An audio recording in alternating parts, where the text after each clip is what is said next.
ओम अरहम वंदे गुरुवरम वंदे गुरुवरम वंदे गुरुवरम। प्रेक्षा ध्यान क्या है, इसकी शुरुआत कहाँ से हुई, इसके इतिहास के बारे में हम जाने उसके पूर्व एक कहानी मैं आप सबके साथ शेयर करना चाहती हूँ। कहानी कुछ इस प्रकार से है। एक सेठ जी अपने व्यवसाय के काम से गांव से शहर की ओर जा रहे थे। उनके पास जो भी कुछ पैसा था, धन था, उन्होंने एक भटवे के भीतर रख दिया था। सफर के दरमियान सेठ की मुलाकात एक चोर के साथ हुई। दोनों ने सोचा अकेले सफर करने से अच्छा है कि हम दोनों एक साथ सफर करें, रास्ता भी आसानी से कट जाएगा। लंबी यात्रा थी। चोर और सेठ दोनों दिन में यात्रा करते और रात को विश्राम हेतु किसी धर्मशाला में रुक जाते। चोर आदत से मजबूर था। रात को सोने के बजाय वो इधर उधर टहलता रहता और अपने लिए कुछ सामान जुटाने में लगा रहता। वो रोज सेठ की जेब को टटोलता, पर उसे कुछ न मिलता। यह क्रम कई दिनों तक चला। जब यात्रा संपन्न होने ही वाली थी तो चोर ने एक बार सेठ से पूछ ही लिया कि सेठ जी, इस बटवे को आप छिपाते कहाँ हैं? मैं रोज इसे ढूंढता हूँ, ये मुझे कभी नहीं मिलता। चोर की बात सुनकर सेठ जी हंस पड़े और हंसते हुए चोर से कहा कि मुझे पता था कि तुम उसे जरूर ढूंढोगे, मेरी जेब में ढूंढोगे, कमरे में ढूंढोगे, लेकिन एक जगह ऐसी है जहां तुम इसे नहीं ढूंढोगे, और वो है तुम्हारी अपनी बैग। मैं रोज रात को सोने से पहले इसे तुम्हारी बैग में छुपा देता था और निश्चिंत होकर सो जाता था। सेठ जी ने कहा कि अगर तुमने किसी दिन अपने बैग के भीतर झांक कर देखा होता तो यह तुम्हें अवश्य ही मिल जाता। हम भी कहीं न कहीं इसी प्रकार का जीवन जी रहे होते हैं। हम सभी बाहर की दुनिया से तो भली भांति परिचित हैं, लेकिन अपने भीतर की दुनिया से उतने ही अनभिज्ञ हैं।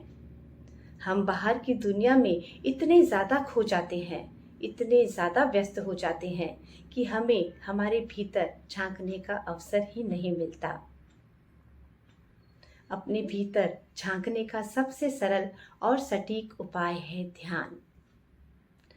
प्रेक्षा ध्यान स्वयं के द्वारा स्वयं को देखने की पद्धति है। आइए हम प्रेक्षा ध्यान के इतिहास के बारे में जानते हैं। 1962 में उदयपुर के पंचायती नोहरा में आचार्य श्री महाप्रज्ञ जी गुरुदेव श्री तुलसी की सन्निधि में थे। रात्रि प्रतिक्रमण के पश्चात आचार्य श्री महाप्रज्ञ जी ने गुरुदेव से निवेदन किया कि ध्यान पर जैनों में तो बहुत कुछ लिखा गया है। गुरुदेव ने कहा, हाँ, परंतु अब यह परंपरा लुप्त हो रही है, अब क्यों न इस पर अनुसंधान किया जाए। यह मंत्र था प्रेक्षा ध्यान के अभूत्य का। गुरुदेव श्री तुलसी प्रेक्षा ध्यान के मंत्रदाता बने। 1962 से लेकर 1975 तक आचार्य श्री महाप्रज्ञ जी ने अपने शरीर को प्रयोगशाला बनाया और स्वयं पर अनेक प्रयोग किए।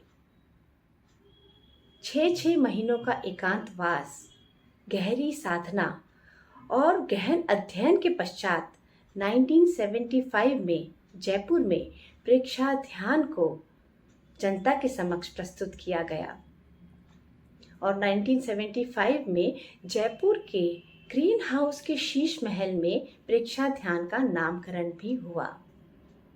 जैन साहित्य में विपश्यना और प्रेक्षा दोनों ही शब्द इस पद्धति के लिए प्रयुक्त थे।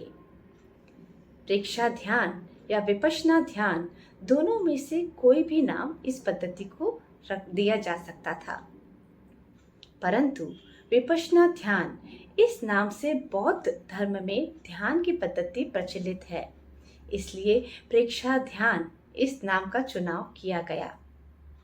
प्रेक्षा शब्द इक्ष धातु से बना है। प्र प्लस इक्षा इज इक्वल टू प्रेक्षा।